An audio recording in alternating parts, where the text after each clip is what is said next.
Today we're going to be learning about the transport in the cytoplasm and the nucleus by Jeannie Mason. In this experiment, they reduced the levels of important beta-1 in the plasma membrane of the cells to study the effect on plasma membrane to nucleus shuttling. They used siRNA to knock out the expression of important beta-1 mRNA using siRNA technique. siRNAs are short interfering RNAs that bind a specific mRNA that are complementary. The RISC complex cleaves the specific RNA, causing degradation. This reduces the expression of important beta-1 protein. The cells treated with nonspecific siRNA control will have normal levels of important beta-1 mRNA and proteins. In Figure A, the nucleus and the cytoplasmic fractions were isolated from cells and levels of important beta-1, and ERB-B2 was estimated by immunoblotting using specific antibodies. They wanted to see the difference in the expression of important beta-1 in the cytoplasm and in the nucleus using siRNA. In the top panel, siRNA for important beta-1 mRNA reduces the levels of important beta-1 protein in the nucleus and in the cytoplasm. The control, which was NS and the negative control, those show the important beta-1 knockout was specific and successful because no reduction of beta-1 levels were seen in the cells.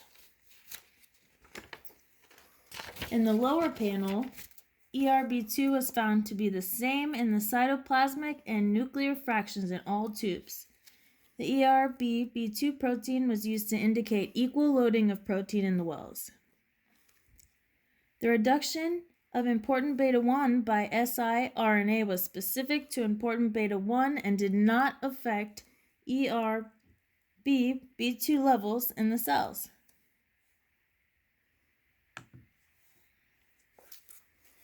In Figure B, cells were treated with wild-type ERB-B2 or mutant ERB-B2 lacking a nuclear localization signal. The MIGG cells were treated with the nonspecific LGG control. The experiment was used to show whether NLS or ERB2 is required for interaction with important beta-1. And if this is required for nuclear transport of ERB-B2 from plasma membrane to the nucleus. The important beta-1 band was only seen in immunoprecipitates of cells containing wild type, and that has the nuclear localization signal.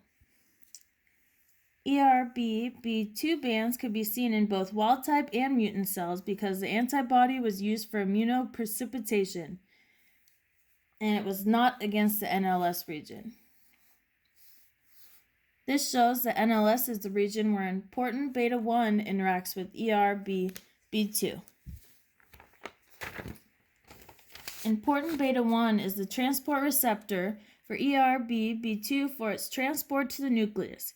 Mutations in NLS will cause the disruption of important beta-1 with ERB-B2 and inhibit its nuclear translocation.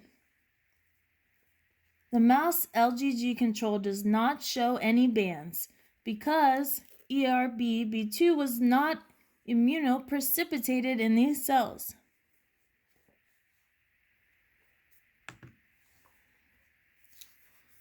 Other approaches that could have been used would be immunofluorescence. That could have been done where different fluorescence tagged antibodies would be used against important beta-1 and ERB-B2 to observe the cellular localization of the proteins. Co-localization of important beta-1 and ERB-B2 would suggest their interactions. Chromatin immunoprecipitation assay could have also been used to identify the binding region of important beta and ERBB2 genomic sequence. Protein-to-protein interactions can also be studied by other methods like X-ray crystallography.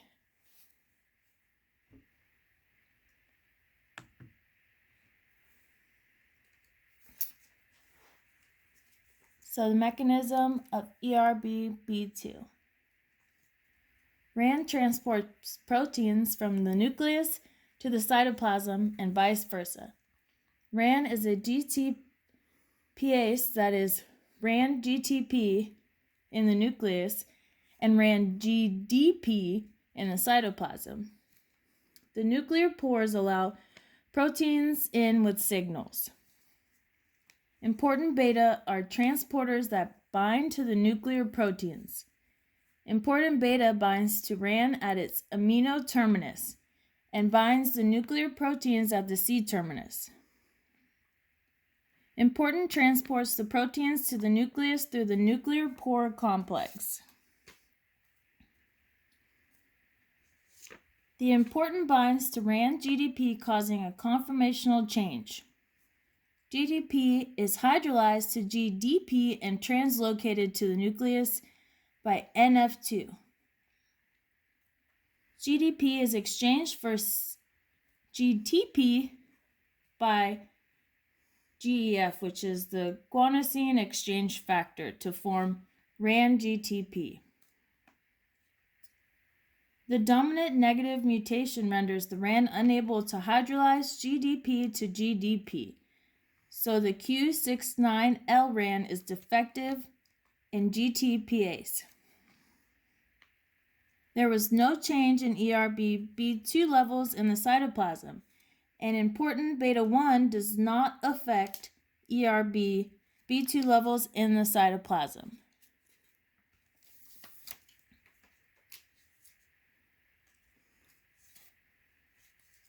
Important beta binds to ERBB2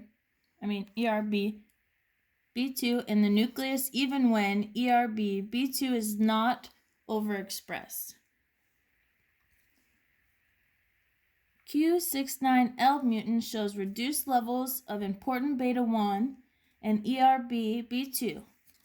The Q69L mutant cannot form RAN GDP. The nuclear dissociation of important beta and ERBB2 cannot occur. The Western blot is to check if the RAN is present in the wild type and the Q69L cells. In the wild type cells, RAN GDP bound to important will enter the cytoplasm, where RAN GDP is hydrolyzed by actions of GAP to form RAN GDP. In the mutant, the complex cannot bind to RAN GDP because RAN GDP cannot be formed in the cytoplasm due to defective GTPase domain of RAN. RAN is GTPase activity. ERBB2 is in phosphorylated form in the cytoplasm and is inhibited. When RAN dephosphorylates ERBB2, it becomes active and enters into the nucleus through important B. Then it expresses a lot of important B in the nucleus. If the RAN is mutated, there will be no GDPase activity, so no dephosphorylate of ERBB2, so no activation of the ERBB2 to enter into the nucleus.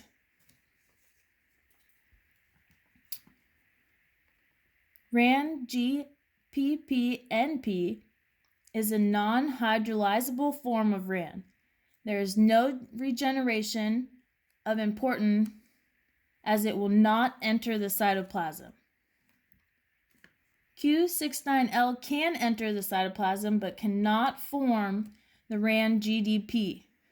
The cytoplasmic levels of important beta-1 and the ERB-B2 will be increased in the nucleus of RAM, GPP, and P. These treated cells will be increased compared to the wild-type cells. The levels of important beta-1 and ERB-B2 will decline in the cytoplasm because all the proteins are going to be transported to the nucleus. The RAN-GTP is required for dissociation of the important beta-1 ERB-B2 in the nucleus. And thank you very much.